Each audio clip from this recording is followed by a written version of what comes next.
Round 3, brought to you by Nijam Apparel.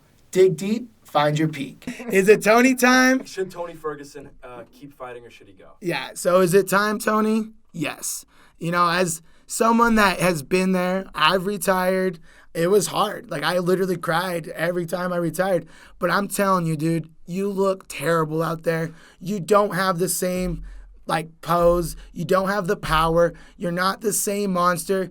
And it sucks because, you went 12-0, probably one of the most unrated fighters ever to walk in the UFC, one of the most unappreciated fighters.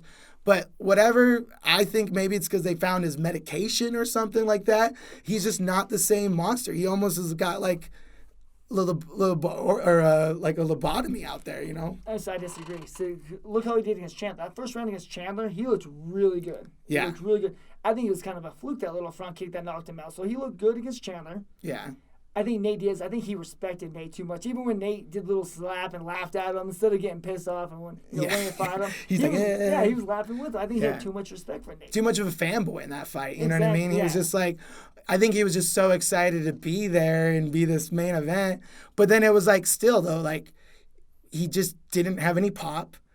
If you can't cut Nate, you can't fight. Okay, that's true. But now he could go fight and kind of be the gatekeeper, fight the younger guys who maybe guys are scary, bro. Younger Old guys guys are scary. But you know what's nice? Money. Money. And you know what else he can still do with fighting? Get paid. Yeah. Yeah, he can still play video games on the side and do what he can, but he's going to be making way more money fighting than he is doing anything else. I'm telling you, though, let go of that fight money. Because as long as you're addicted to it, you'll just keep on dragging out. And you won't be able to go and move on to the next part of your life. We have jobs now. We have kids. We have all these different things when you can move on and enjoy life and look back. But I feel like when these guys are like that, man, the commission needs to pull his license. Like Bigfoot Silva, his commission. Okay, I can see that too. But who has Tony lost to that really says, man, you lost a step. Nate Diaz. Not that you lost a step, but that you don't have it anymore. Nate Diaz.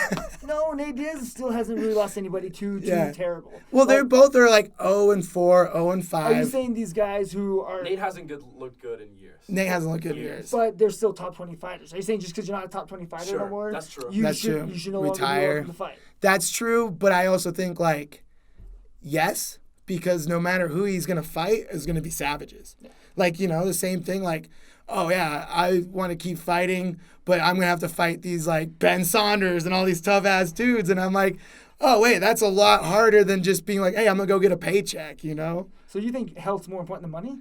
Yes, 100%, you know? And it's hard to say because, your fight career is your life. I mean, we both literally would not care.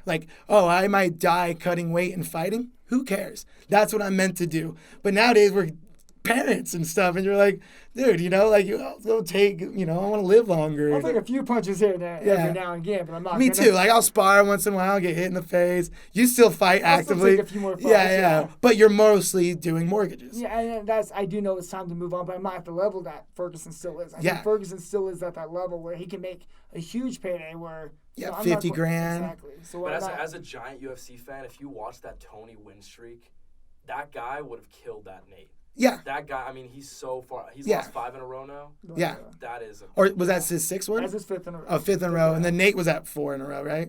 Or 5. Oh, I don't even remember Nate. Yeah, Nate was at 5 losses in a row. They both were 0-4, 0-5, and now it's kind of Tony 12-0 before he fought Gaethje would murder Nate Diaz.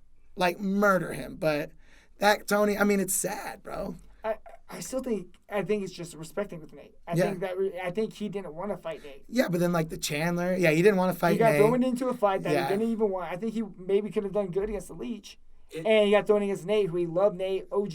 Bro, Leech would have slept, and Leech looked good. Is it conflicting for you since you fought him in the Ultimate Fight? You are linked to this guy in a way? I do, I've got knocked out, and I fought Tony, and I know him on a personal level. Sure. And, I actually respect him. Me and him, see each other, and we talk. And so I'm not even saying this, from I lost to you, it's time for you. No, I'm saying this from he literally looked terrible. And me, personally, I wish Tony was still winning. I think that makes me look better. If he friggin' went out and smashed Nate and was still the champ, I'd be like, I only lost to that champ,